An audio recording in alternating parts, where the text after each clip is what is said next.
안녕하세요. 함께 살아가는 공동체 웨이즈입니다. 저는 최근 크로스 안의 책을 읽으면서 고민하게 된 주제, 바로 자유주의 신학에 대해서 말씀을 드리겠습니다. 왜 뜬금없이 자유주의 신학일까요? 이 질문에 답하며 신앙과 삶이 어떻게 더 깊어질 수 있는지 나눠보고 싶습니다.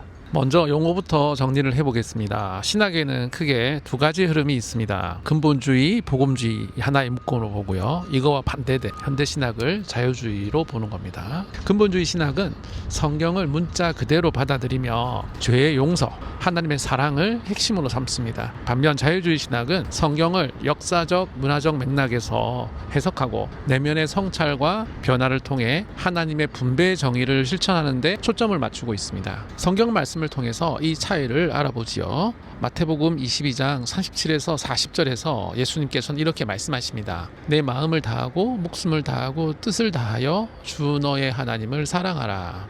내 이웃을 내 자신과 같이 사랑하라. 근본주의, 복음주의는 하나님을 사랑하는 것을 강조합니다. 자유주의 쪽에서는 내 이웃을 내 자신과 같이 사랑하라. 이것에 강조를 둡니다.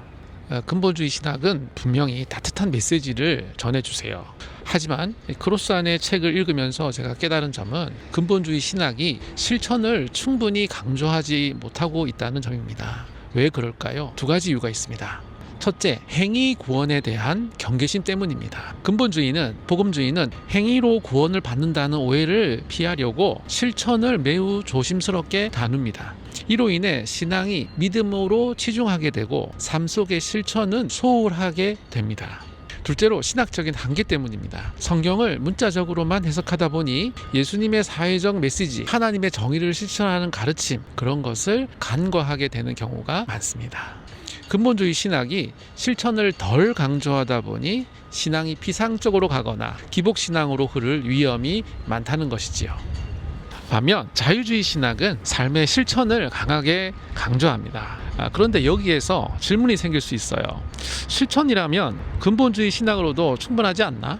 근본주의는 성경을 문자적으로 해석하기 때문에 예수님의 비유나 가르침을 당시의 역사적, 문화적 맥락에서 깊이 이해하지 못할 때가 많이 있습니다. 예를 들어 선한 사마리아인의 비유는 단순히 착한 행동을 하라는 이야기가 아니라 당시의 사회적 편견을 깨고 소외된 자를 품으라는 강력한 메시지입니다.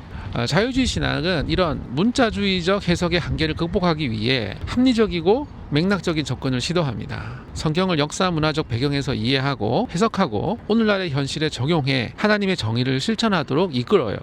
크로스는 예수님의 가르침이 개인의 구원뿐 아니라 하나님의 나라를 이 땅에 세우는 데 있다고 봤습니다. 더 나아가 이 실천은 하나님의 은혜와 깊은 마음의 위로를 풍성히 줍니다. 누가복음 4장 18절에서 19절에서 예수님은 이렇게 선포하십니다.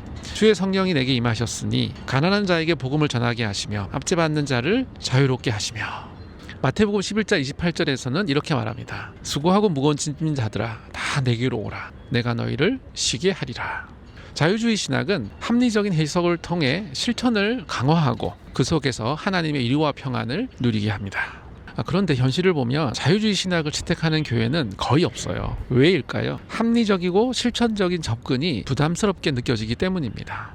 하지만 이 신학은 단순히 도전만 주는 게 아닙니다. 실천을 통해 하나님의 은혜와 위로를 경험하며 신앙이 더 깊어질 수 있습니다. 그리고 내면의 성찰을 강조하기 때문에 내면 속에서 하나님과의 깊은 합의를 경험할 수 있습니다.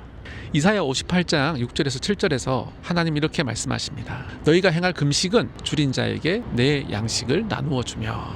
자유주의 신학은 이 말씀을 오늘의 삶으로 살아내도록 도전하며 그 과정에서 깊은 영적 충만함을 선사합니다. 지금 한국 교회는 위기에 직면해 있습니다. 신앙과 삶이 분리되고 교회가 세상의 빛과 소금이 되지 못한다는 비판을 받고 있지요. 저는 자유주의 신학이 이 위기를 돌파할 열쇠라고 믿습니다. 합리적인 해석으로 성경을 깊이 이해하고 실천을 통해 하나님의 나라를 드러낸다면 신앙인들은 더 큰 은혜를 경험할 수 있습니다. 마태복음 5장 16절에서 예수님은 말씀하십니다. 너희 빛이 사람 앞에 비치게 하여 그들로 너희 착한 행실을 보고 하늘에 계신 너희 아버지께 영광을 돌리게 하라. 자유주의 신학은 이 착한 행실을 통해 하나님께 영광을 돌리는 길을 열어줍니다. 여러분, 자유주의 신학은 낯설고 도전적으로 느껴질 수 있습니다. 하지만 크로스 안의 책을 읽으며 저는 확신했어요. 합리적인 해석과 실천을 통해 하나님의 은혜와 위로를 누릴 때 신앙은 진짜 빛을 발합니다. 여러분도 이 여정을 함께 고민해 보시는 게 어떨까요? 구독, 좋아요, 여러분의 생각을 댓글로 남겨주세요. 다음 영상에서 만나겠습니다. 함께 사는 공동체 웨이즈입니다.